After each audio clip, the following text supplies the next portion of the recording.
मुंबई महापालिकेत महापौर पद भाजप 5 वर्ष स्वतःकडे ठेवणार. भाजप त्याच्या निर्णयावर ठाम असल्याची सूत्रांची माहिती. शिवसेना ठाकरे गटाच्या नवनिर्वाचित नगरसेवकांची दादरमध्ये बैठक पार पडली. बैठकीला सरिता म्हस्के गैरहजर असल्यामुळे त्यांनी ठाकरे गटाची साथ सोडल्याची चर्चा. सरिता म्हस्के यांनी ठाकरे गटाची साथ सोडल्याच्या चर्चेनंतर अनिल परब यांचं वक्तव्य. सरिता म्हस्के या आमच्या संपर्कात असल्याची माहिती शिवसेना ठाकरे गटाचे नेते अनिल परब यांनी दिली. कल्याण डोंबिवली महापालिकेत महापौर पदावर मोठी राजकीय उलथापालथ. कल्याण डोंबिवलीत मनसे आणि शिवसेना एकत्र. मनसेच्या 5ही नगरसेवकांनी शिवसेना शिंदे गटाला पाठिंबा दिलाय. कल्याण डोंबिवलीत शिंदेंचा महापौर होणार हे निश्चित. शिंदे गटाचे खासदार श्रीकांत शिंदे यांनी दिली माहिती. ठाकरे बंधूंनी एकत्र निवडणूक लढवली असली तरी मनसेने आता शिंदे गटाला पाठिंबा दिल्यामुळे ठाकरे गट नाराज असल्याचं म्हटलं जात आहे. मनसेने शिवसेनेला पाठिंबा देण्याच्या निर्णयावर शिवसेना युबीटीने अनिल परब यांना म्हटलंय की हा राज ठाकरेंच्या पक्षाचा निर्णय आहे. आम्ही फक्त आमच्या पक्षाबद्दल बोलू. केडीएमसी महापालिकेत राजकीय घडामोडी. कल्याण डोंबिवली महापालिकेत मनसेनंतर आता काँग्रेसचाही शिंदे गटाला पाठिंबा. काँग्रेसच्या नगरसेविका कांचन कुलकर्णी समीना शेख यांचा शिवसेना पक्षाला पाठिंबा. एकनाथ शिंदेची ताकद वाढल्याचं दिसून येतंय. मनसेने शिंदे सेनेला का पाठिंबा दिला यावर मनसे नेते राजू पाटील यांचं वक्तव्य. कल्याण डोंबिवलीत पळवापळवीचा खेळ सुरू होता, त्यामुळे कुठेतरी स्थिरता यावी. सोबतच जनतेच्या हितासाठी आम्ही त्यांना समर्थन देत असल्याचं राजू पाटील यांनी म्हटलंय.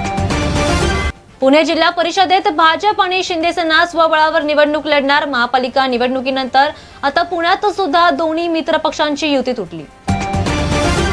लाडकी बहीण योजनेबद्दल मोठी अपडेट समोर. योजनेची ई-केवायसी करताना चूक केलेल्या महिलांना मोठा दिलासा.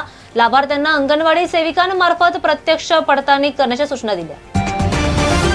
मुंबई महापालिका निवडणुकीनंतर ठाकरे गटाची महत्त्वाची प्रतिक्रिया. माजी महापौर किशोरी पेडणेकर यांची शिवसेना युबीटी गटनेतेपदी नियुक्ती. पेडणेकर यांनी यंदाच्या बीएमसी निवडणुकीत वॉर्ड क्रमांक 199 मधून विजय मिळवला. अकोल्यात सत्ता समीकरण बदलणार. भाजपकडून उद्धव ठाकरे शिवसेना गटाशी युती करण्याची ऑफर केली असल्याच्या चर्चेत भाजपचे काही नेते आणि ठाकरे गटाचे प्रतिनिधी अकोल्यात गुप्तपणे बैठक झाली. होंडा वाहनधारकांसाठी महत्त्वाची बातमी. होंडाच्या कार सोबत बाईक देखील बाजारात लोकप्रिय. मात्र अलीकडेच कंपनीच्या 2 बाईक मॉडेल्समध्ये तांत्रिक बिघाड आढळून आलाय. या बिघाडामुळे काही युनिट्सवर परिणाम झाला असून ग्राहकांच्या सुरक्षेच्या दृष्टीने कंपनीने तात्काळ पावले उचलली आहेत. भारतीय जवानांचा हटके अंदाज. प्रजासत्ताक दिनानिमित्त दिल्लीच्या कर्तव्य पथकावर जोरदार तयारी सुरू असताना भारतीय जवानांचा एक व्हिडिओ सोशल मीडियावर व्हायरल. व्हिडिओमध्ये भारतीय जवान हिंदी चित्रपट क्रिश मधील दिल ना दिया गाणे गाताना दिसतायत. व्हिडिओवर लाईक्स आणि कमेंट्सचा वर्षाव. 10वीच्या विद्यार्थ्यांसाठी महत्त्वाची बातमी. 20 फेब्रुवारी ते 18 मार्च या कालावधीत 10वी बोर्डाची लेखी परीक्षा होणार. परीक्षेसाठी हॉल तिकीट लवकरच शाळेतून दिलं जाईल. विलेपार्ल्यात दिवसा ढवळ्या चोरी. बंगल्यातून 41 लाख रुपयांचं सोनं आणि मौल्यवान वस्तूंची चोरी झाल्याची घटना. पोलीस तपास सुरू. परिसरात भीतीचं वातावरण. सोलापूर धुळे राष्ट्रीय महामार्गावरून प्रवास करणाऱ्या प्रवाशांसाठी आणि मालवाहतूकदारांसाठी एक अत्यंत आनंदाची बातमी. गेल्या अनेक वर्षांपासून रखडलेला कन्नड औंट्रम घाट आता बोगदा प्रकल्प अंतिम टप्प्यात आलाय. मराठवाडा खानदेश कनेक्टिव्हिटीसाठी नितीन गडकरींचा मोठा निर्णय. मुंबई आणि नवी मुंबईला जोडणाऱ्या अटल सेतू प्रकल्पामुळे मोठा दिलासा. सिडकोने आता हा पूल त्यांच्या कोस्टल रोडला जोडण्याचा निर्णय घेतलाय.